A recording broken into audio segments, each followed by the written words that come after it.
termo rede, ainda que eu prefiro o termo inglês, network, quer dizer que nós temos que trabalhar, não é? Network, perceberam? Porque há só malta que diz que eu estou na rede. Está bem, está na rede, isso também estão as sardinhas, não é?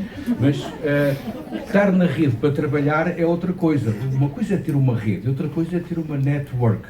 E eu queria cumprimentar, obviamente, e saudar esta rede que, ao fim e ao cabo, nos leva para refletir mais longe sobre esta questão da inovação na educação. Eu fui muito obediente e procurei fazer exatamente uma comunicação com o título da mesa, que para as pessoas que já me ouviram antes é raro. Mas eu procurei seguir exatamente o que tinha sido pedido ao nível de o professor o que é e o que vai ser. Claro que há pessoas que dizem que não vale a pena refletir muito sobre isso, sobre o que o professor é. Ainda há pouco tempo um amigo meu me dizia que a melhor definição de professor era a seguinte: existem instituições que são feitas para dar diplomas e existem pessoas que querem esses diplomas. Quem é o professor? É o chato que se mete no meio disto. Porque está tudo feito. Quer dizer, as instituições dão diplomas, as pessoas querem os diplomas, depois aparecem umas pessoas lá no meio, que são os professores, a dificultar este processo todo. E eu acho que realmente não é só isso, e será qualquer coisa mais, e é isso que eu vou procurar desenvolver naqueles ferocíssimos 13, 12 minutos que eu tenho agora. Pedia para me prevenirem, se faz favor, que eu sou muito sensível à pontualidade da rede.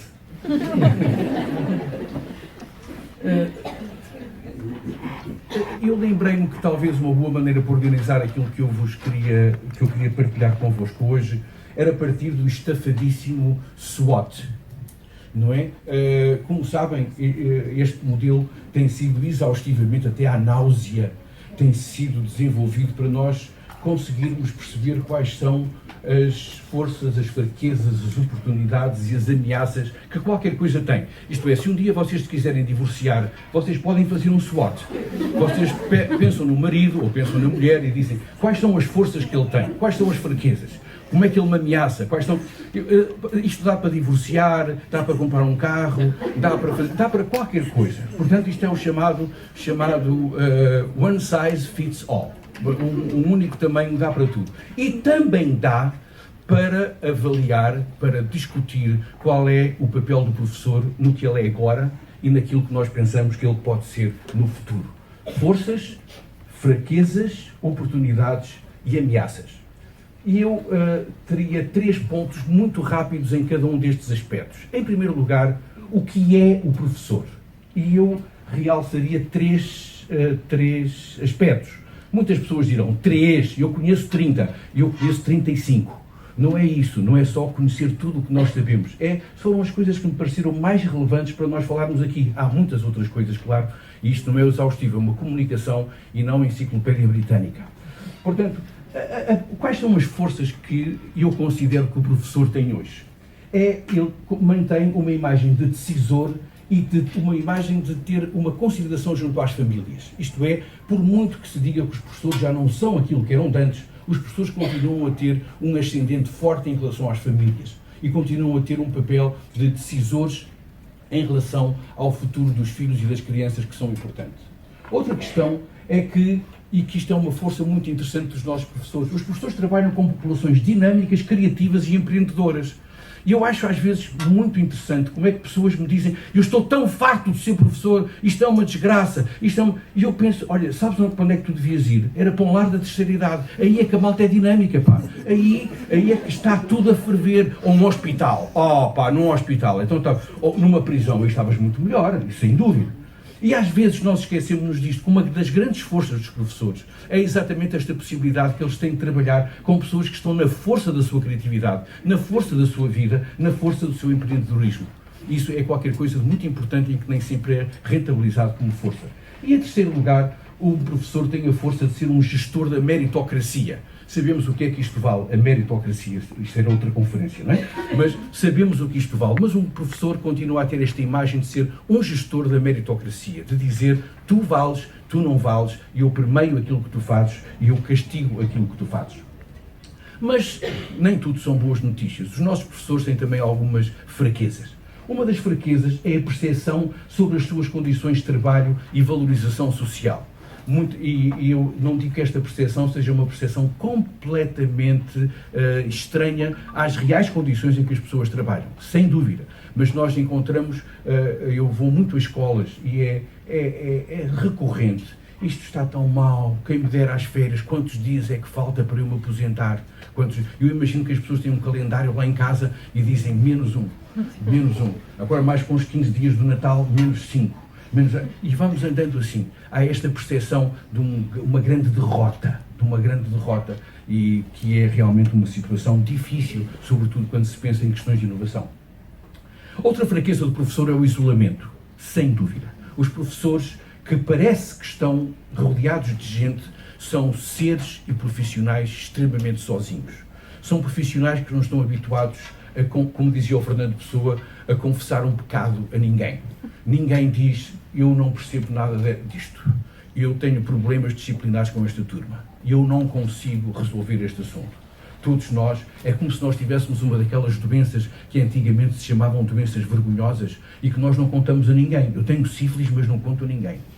E os professores, por vezes, também têm grandes problemas, mas não contam a ninguém. Porquê? Não há esta perspectiva, digamos, de cooperação, em que nós podemos conversar uns com os outros e dizer não só aquilo que nos correu bem, mas também aquilo que nós não sabemos, aquilo que nós sabemos que é insuficiente, aquilo que nos correu mal. O isolamento dos professores. O Greaves chamava a balcanização dos professores. Não é? Os professores estão balcanizados, como se estivessem isolados, muitos sozinhos. E isto é realmente uma das grandes origens do não progresso dos professores.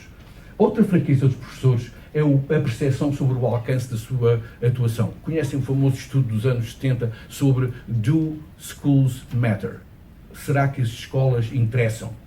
Claro que interessam, mas há muitos professores que não estão convencidos disso, estão com vontade de lá ir corrigir o estudo. Não servem para nada. A gente anda aqui, mas olha, tanto faz a gente cantar como dançar, isto é a mesma coisa, não faz diferença nenhuma. Isto é uma fraqueza dos professores, é não terem realmente uma convicção, não terem um compromisso com aquilo que eles podem fazer para melhorar.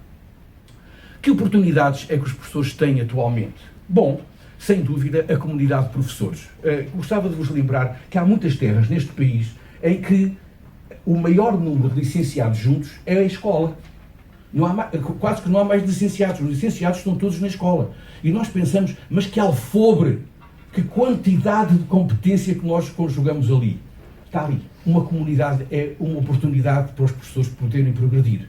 Muitas vezes nós encontramos nas escolas o maior número de licenciados de todo o distrito. É muito importante isto. Será que nós aproveitamos isto? Tem dias. Oportunidade, formação, sem dúvida. Os professores são pessoas que estão numa formação muito acelerada e muito frequente. Eu sou presidente de uma associação de professores que tem um centro de formação. E nós, se não nos pomos a pau, não fazemos mais nada senão formação. Toda a gente quer formação. Isso é uma oportunidade para o progresso dos professores. E, finalmente, há a oportunidade dos projetos, numerosos projetos. Há escolas que têm 32 projetos a funcionar. No outro dia fui a uma escola com 32 projetos a funcionar. Fantástico, não é? É uma grande oportunidade de progresso. E de políticas. Aquele problema que nós dizemos, as políticas da educação estão sempre a mudar. Como se diria no Brasil, graças a Deus, não é? Ainda bem, nós temos políticas que são diferentes, não estamos sempre a dizer o mesmismo. Olha, é sempre a mesma coisa, isto nunca mais muda. As pessoas se queixam é do contrário, isto está sempre a mudar. É uma oportunidade. Quais são as ameaças? As ameaças são, sem dúvida, a desprofissionalização. Há pouco o senhor ex-presidente da ESE falou disso, da desprofissionalização, que tem sido muito falado pelo António Nova, o professor António Nova, a desprofissionalização dos professores, que é, qualquer um pode ser professor, não é? Eu, quando vou num táxi, recebo imensas lições de pedagogia do taxista. Ele sabe muito melhor como é que se deve educar as crianças do que eu. Eu fico sem saber o que é que lhe ia dizer. Ele sabe o que é que era preciso. E eu cheio de dúvidas. Não sei, talvez. Oh, mas não é nada disso. Eu fico.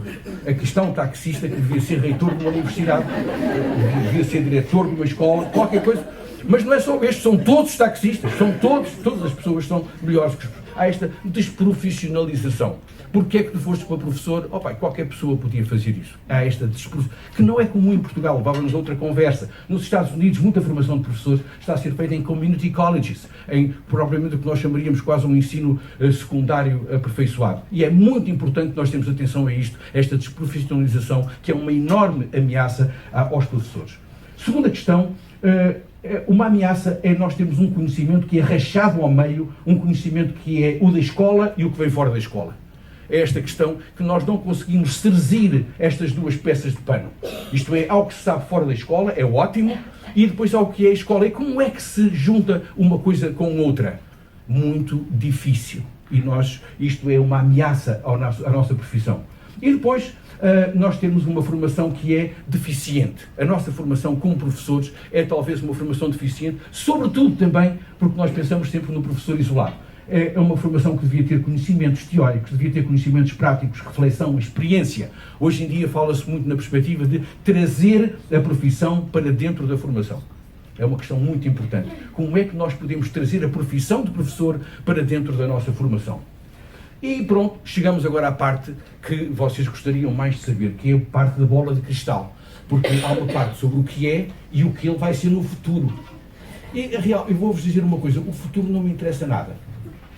Não me interessa nada porque eu estou atrapalhadíssimo a viver o meu presente, já me chega, já me dá água pela barba, o presente.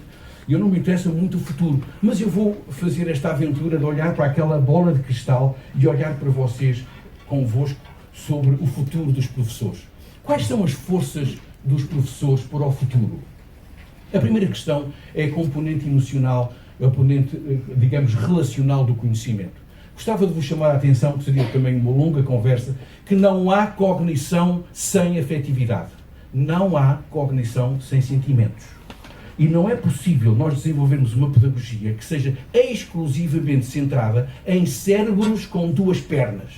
Nós precisamos de pessoas que tenham uma componente afetiva, que trabalhem a sua componente afetiva, a sua componente emocional ao nível da motivação da aprendizagem. Senão isso não é possível nós sairmos deste impasse. Segunda questão, a possibilidade de inovação.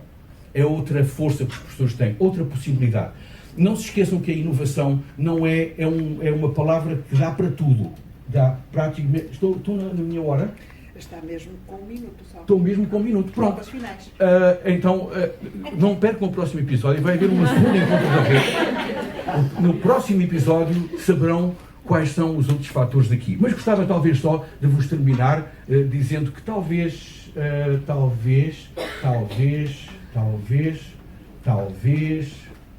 3 ideias para fazer uma ponte. O Porto é a cidade das pontes, não é? Nós em Lisboa só temos 2. Mas aqui no Porto há 6 ou 7, assim, uma coisa. Como fazer a ponte do que é e do que devia ser? E queria-vos só lembrar 3 questões. Primeiro, os professores são muito mais fracos quando estão sozinhos, sem dúvida. Nas universidades já se descobriu isso. Não há ninguém a escrever artigos científicos sozinho. É mau sinal quando aparece um ensaio. Agora, um artigo científico é uma série de pessoas. Nós já descobrimos isso nas universidades e já tínhamos descoberto isso antes nos jardins de infância. Os professores são muito mais fracos quando estão sozinhos. Segundo, o que incentiva o progresso não é a experiência. Isto é um erro crasso. Eu tenho 30 anos de experiência. Não é a experiência que nos ensina. A experiência não ensina nada. O que ensina é a reflexão sobre a experiência. Eu posso estar convictamente a fazer o mesmo erro durante 30 anos e tenho muita experiência. A fazer erros, tenho muita experiência de 30 anos a fazer a mesma asneira. É ótimo. O que nos faz progredir não é a experiência, mas a reflexão sobre a experiência. E, em terceiro lugar, dir-vos-ia que se alguém pensa que pode ser substituído por um computador, então merece mesmo ser substituído e, por favor, substitua-no rapidamente. A ponte mais bonita do país, na minha opinião. Boa tarde.